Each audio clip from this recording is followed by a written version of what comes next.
Welcome once again. Today's topic is Tesla buyout by Elon Musk, black mold. Elon is determined to win against the hedge funds and others that have made life difficult. And so the tweet regarding a buyout is what I'd like to cover today. Does it make sense? Is it possible? Why now? Etc., etc. This is Greg for Tesla Fan Insight. Thanks once again for joining us. If this is your first time on our channel, please take time to like and subscribe. If you're a repeat visitor, welcome back. As you know, we did a show earlier today, which is the 7th of August, 2018. We usually don't do two shows in one day, but the stock jumping as much as 40 points based on a tweet associated with Elon Musk regarding having the financing to buy out the company. So this is a pretty big development, particularly because many of you are stock owners as well as vehicle owners, and this might impact you. Now, the big sort of question mark is Elon Musk is being a little bit coy about whether in fact he is going to do the buyout. The statement that was made is he has the financing to do the buyout. He did not say he's going to do the buyout. And we're going to explore sort of both sides of this conversation. Now, the big problem is that companies like a Ford, like a GM, Mercedes, BMW, think of all these big names. There will be families that own large stakes in the companies. Angeli's with Italy comes to mind as well. The thing is that there are certain types of businesses that are not capital intensive that make it easy to do buyouts or less painful. One of the worst places that you can do a buyout is in a capital intensive business like car production.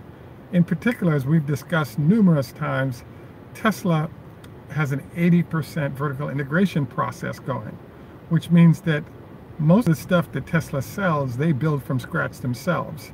So the contrast of that is, in the case of General Motors, for example, to only 25% of what they produce is actually sort of internally generated. The rest is developed with and bought from suppliers.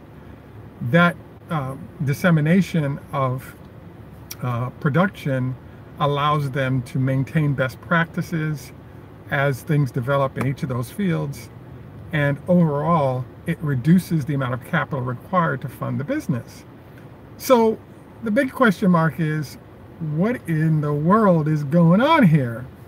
And so I'm calling this my black mold issue, because about 10 or 15 years ago I had a chance to read an article about something called black mold. There was a family in Texas that had a problem where mold had developed in their house, and it got so bad that the owners of the home, particularly the husband, developed an illness from the black mold and ended up dying or being severely incapacitated by it. So as all of you who know about this stuff may know, there are different sort of molds, and one of the ways you can quickly assess them is by the color. The most brutal form of mold is the black mold. So what happens is the lighter colors will kill each other off until the black mold comes in, and it's such a deadly mold that it will kill off any and all others. So if you look in your bathroom and in those corners that's eating the grout because of the moisture that's in that bathroom, that's black mold, and that's the highest, most deadly form of mold possible. And I'm kind of associating that with Elon Musk. What I had expected to occur is that as Tesla got its finances straight and the competition reduced, the competition for whether or not they would go out of business or stay in business was eliminated, I expected that we would move to sort of a war where the larger hedge funds would use the size of their funds to, in essence, kill off the smaller hedge funds in the process, almost like how mold kills off the weaker mold. In this case, Elon Musk is using both his CEO-ship and him controlling 20-25% of the company as a way to go after these large hedge funds who've shorted the stock. So it's my belief that, you know, as soon as Tesla got past an important milestone, which was the 5,000 production and no longer being in jeopardy of going bankrupt, there's an open question that I had that was sitting there. And the open question was, what is Tesla going to do next? Now, you know, Elon Musk is notoriously, he gets antsy and wants to start working on things that are not currently being developed. And I believe that the answer to this was, the question that popped up was, what is he going to do next? And it's got to be exciting. It's got to be unique. It has to make a difference that would be significant. And so the answer to that is to start to play around with maybe or actually purchasing the company. Now, I think that what this announcement did is put the stock in play. The stock jumps 30 or 40 points. As you have that stock moving, there are many people who are short the stock that now have severe problems. Namely, as the stock price rises, the hedge funds lose more money, and they lose approximately $1 billion for every $15 move up in the stock price. So in theory, a 30-point move is approximately another $2 billion loss to those hedge funds. So I actually question whether or not Tesla can pull off an LBO right now, because they're vertically integrated and there's a huge amount of capital they still need to execute the rest of their business plan.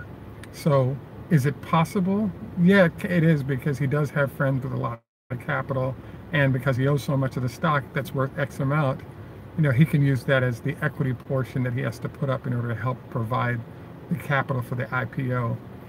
I actually don't think it's prudent, because there's a lot of seen and unseen costs that Tesla's incurring right now that makes it difficult for them to sort of successfully grow and thrive when all their capital is tied up in debt service payments, like they are already in the form of the Solar City acquisition of $5 billion in debt, which almost put the company under. I do believe what this is a game by Elon Musk, one, to make some good money himself, and two, to use it as a vehicle to scare those in the hedge fund community to death who currently are exposed massively to Tesla. Because if in fact Tesla did go for the IPO at 420 that's being discussed, there's a number of individuals who are now in hedge funds that are completely wiped out by it, given how much money they're exposed to the tune of $10 billion in this situation. So at any rate, I think it's a fascinating development. I believe Elon Musk is trying to choke off life to these firms, and therefore the buyout discussion is